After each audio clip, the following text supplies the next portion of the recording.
Assalamualaikum warahmatullahi wabarakatuh. Selamat pagi semuanya. Salam sejahtera untuk kita semua.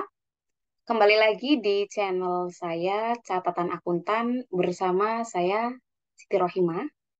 Hari ini hari Selasa, tanggal 4 Oktober 2022, saya akan membuat video pembelajaran terkait siklus akuntansi perusahaan jasa.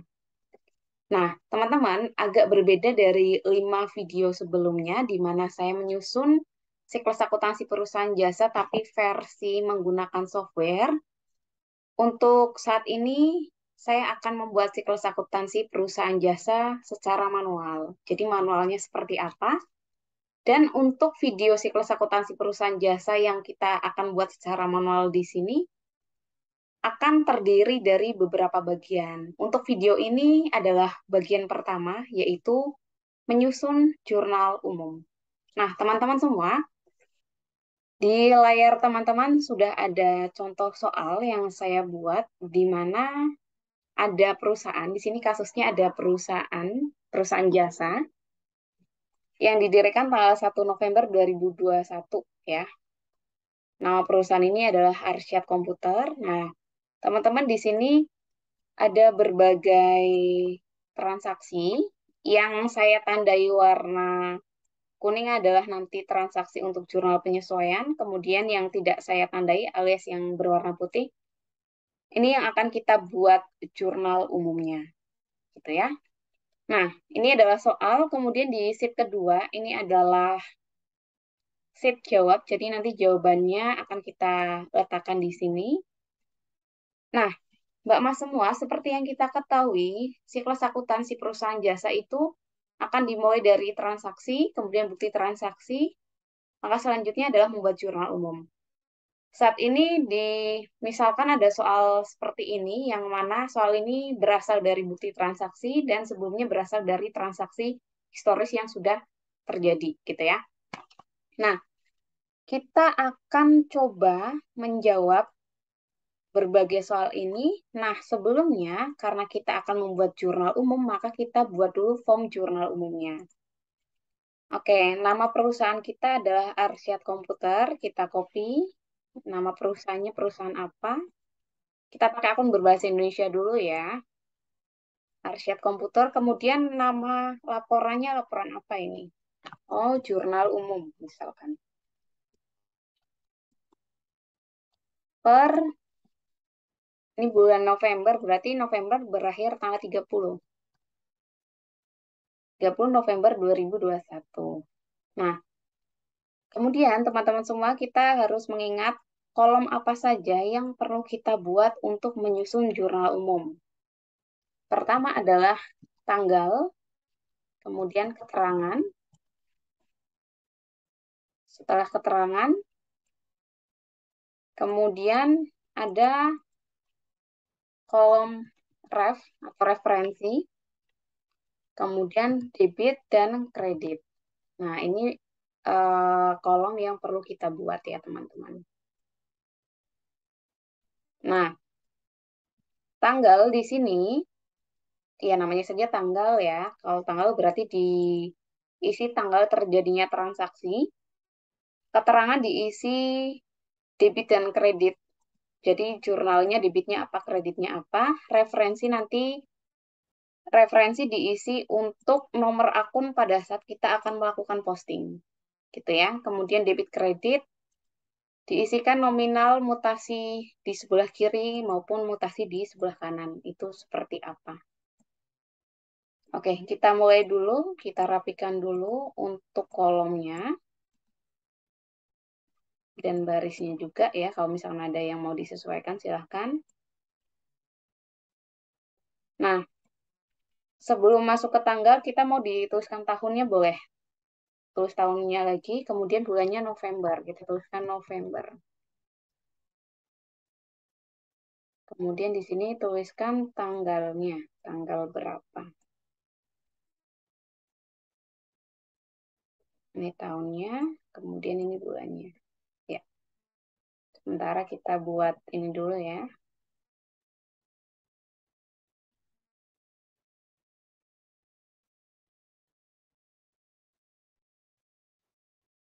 Debit, kemudian kredit.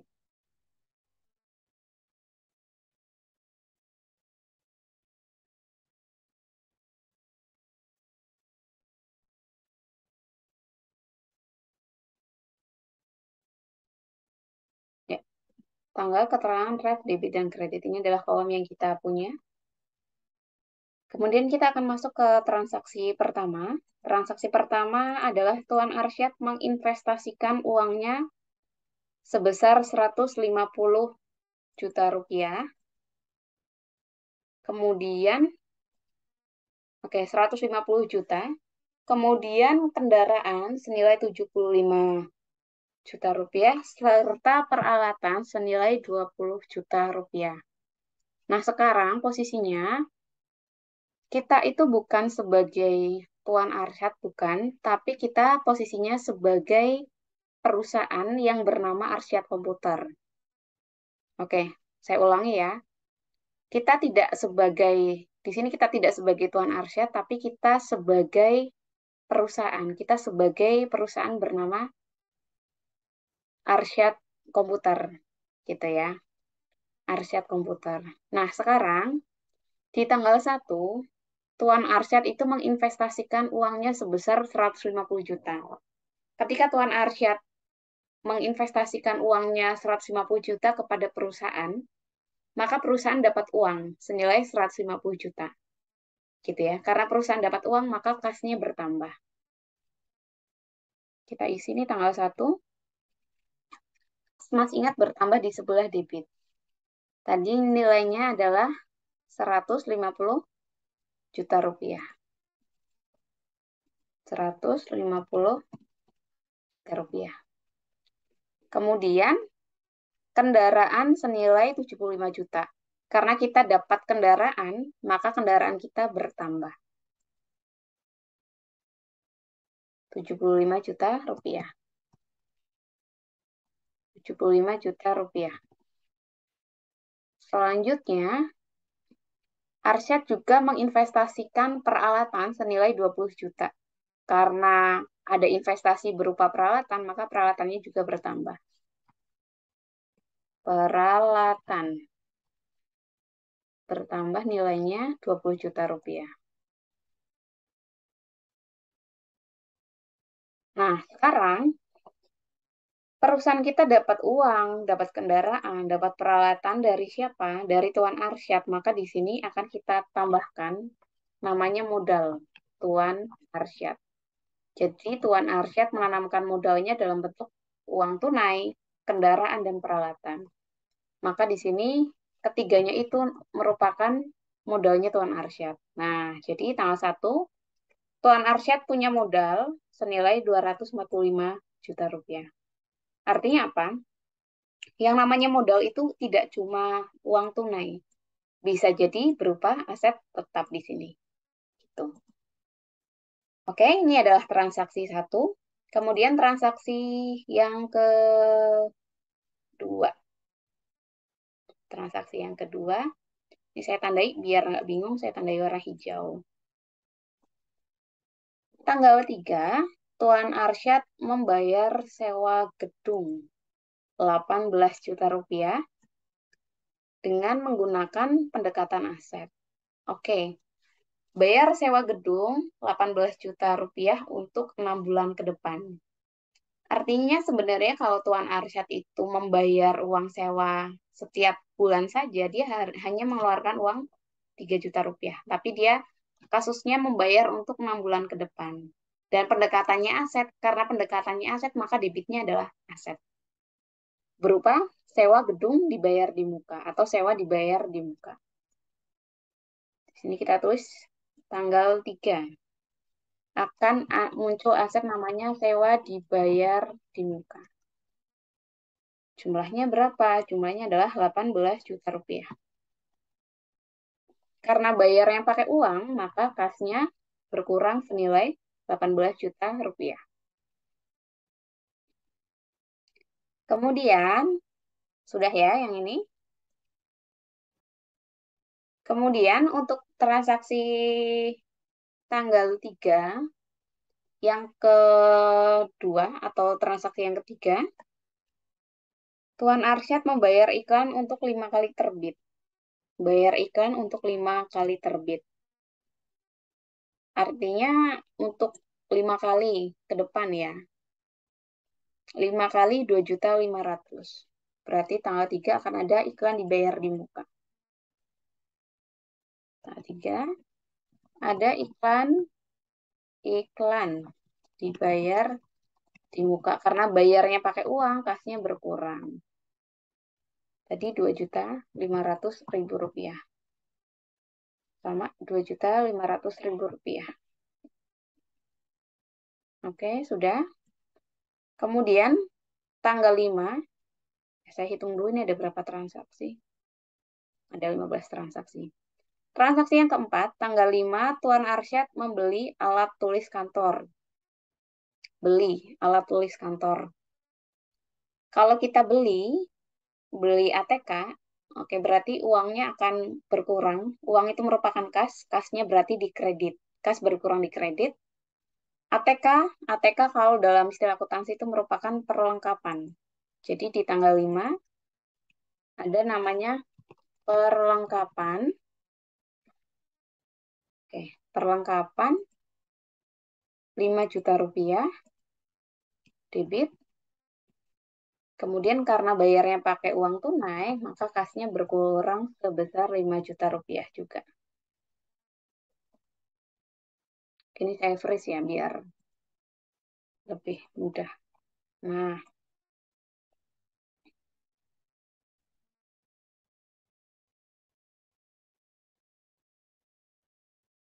oke. Nah, untuk transaksi tanggal 5, kemudian transaksi tanggal 7.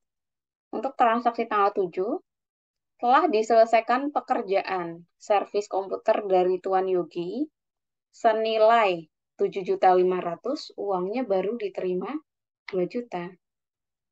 Jadi seharusnya di tanggal 7 November ini perusahaan kita itu dapat uang 7.500.000 atau dapat pendapatan 7.500.000. Tapi baru diterima 2 juta rupiah. Karena uangnya baru diterima 2 juta, maka kasnya bertambah 2 juta rupiah. Tanggal 7. Ya. Kas bertambah nilainya 2 juta rupiah. Kemudian karena yang 7.500.000 dikurangi 2 juta atau sebesar 5.500.000 itu belum kita terima, padahal itu sudah menjadi hak kita, maka di sini akan ada yang namanya piutang usaha. Piutang usahanya berapa? 5.500.000. Kemudian pendapatan jasanya bertambah senilai 7.500.000.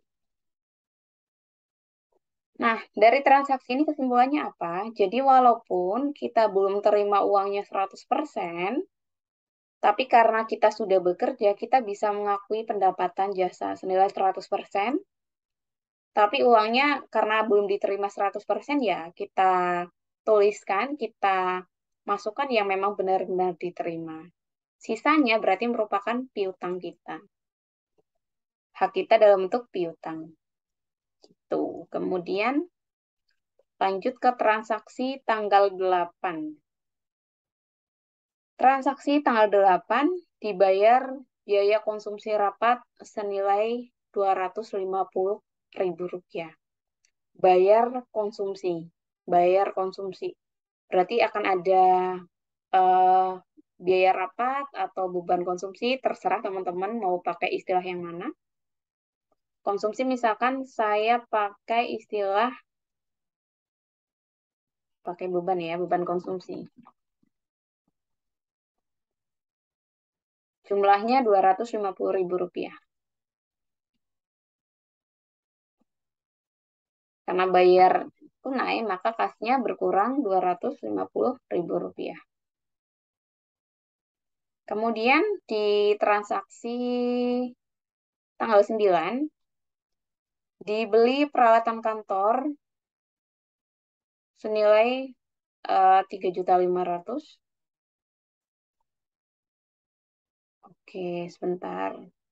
Eh, Kalau yang di atas untuk, oke, peralatan kantor nanti kita pakai istilah peralatan saja ya.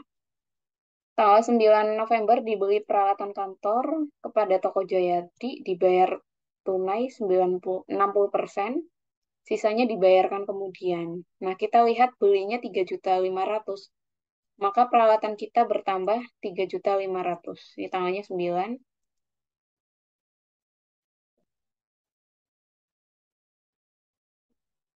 3.500.000. Kemudian dibayarkannya 60%, dibayar tunai 60%, berarti kasnya akan berkurang senilai 60%. Sama dengan 60% kali 350. Sehingga nanti sisanya berarti namanya utang usaha. Nah, berapakah utang usahanya? Tinggal kita kurangkan saja.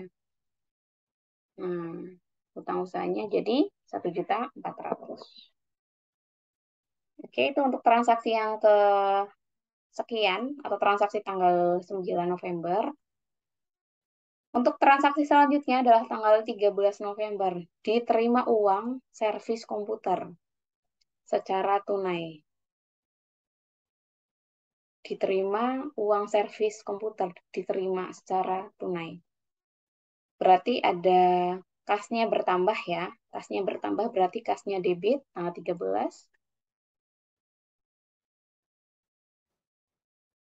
Kasnya debit karena dapat uang maka ada pendapatan jasa bertambah. Tadi kita pakai istilah pendapatan jasa. Oke. Nilainya berapa? 7.500.000 rupiah. 7.500.000 rupiah. Oke, ternyata sudah ditambah tetap kurang ya kolomnya. Kolom dan barisnya maksudnya.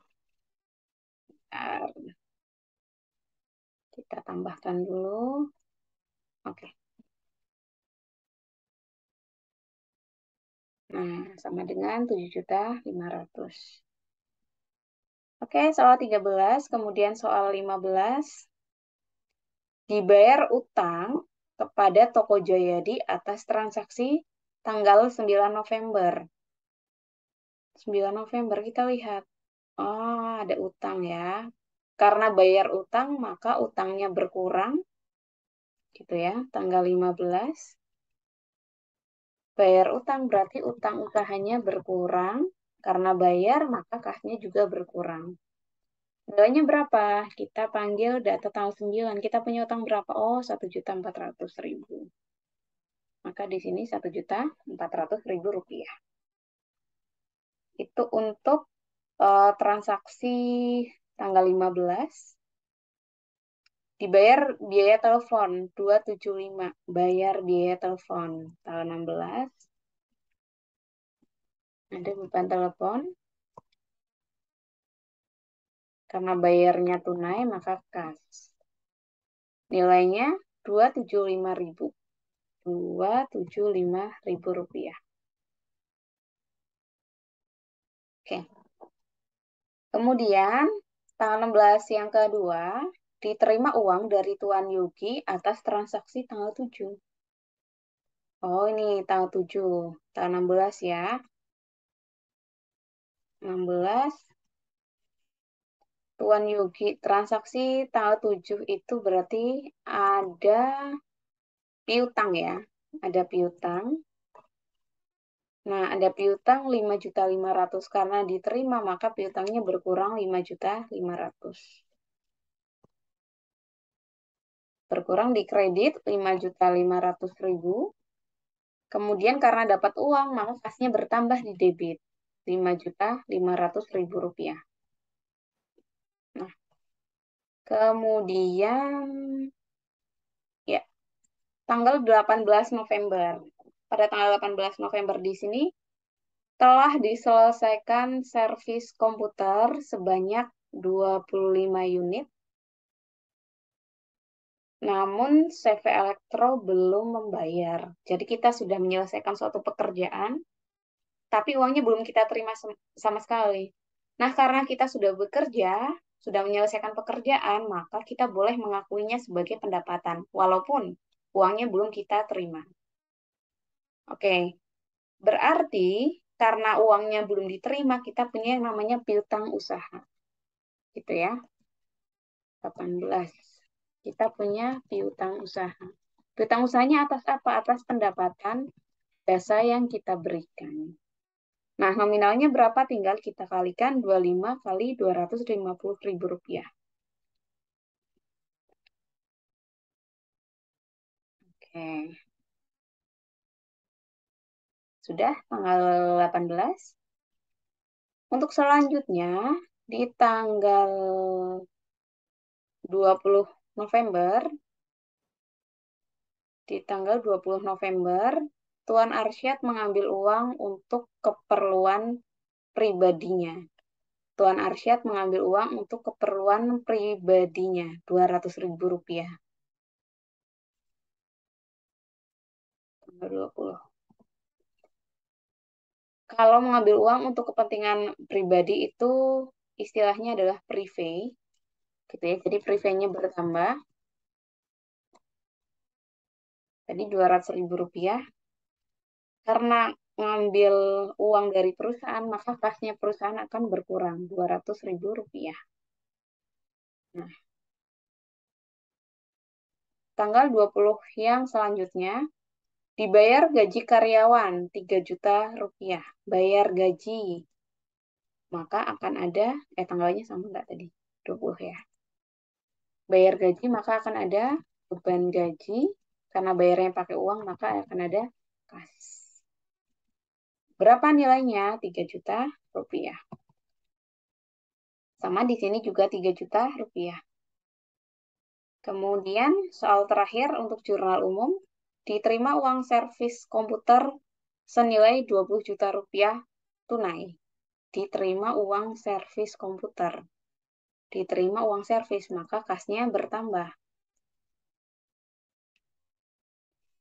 Kasnya bertambah, karena langsung terima tunai uang servis, maka pendapatannya juga bertambah. Nilainya berapa? Nilainya adalah 20 juta rupiah. 20 juta rupiah. Kemudian kita jumlahkan total yang sudah kita buat, teman-teman. Ya,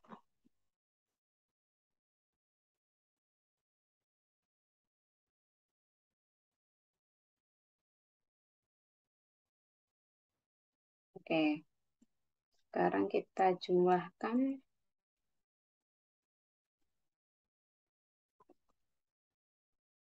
Nah, antara sisi debit dan kredit harus balance ya, harus seimbang.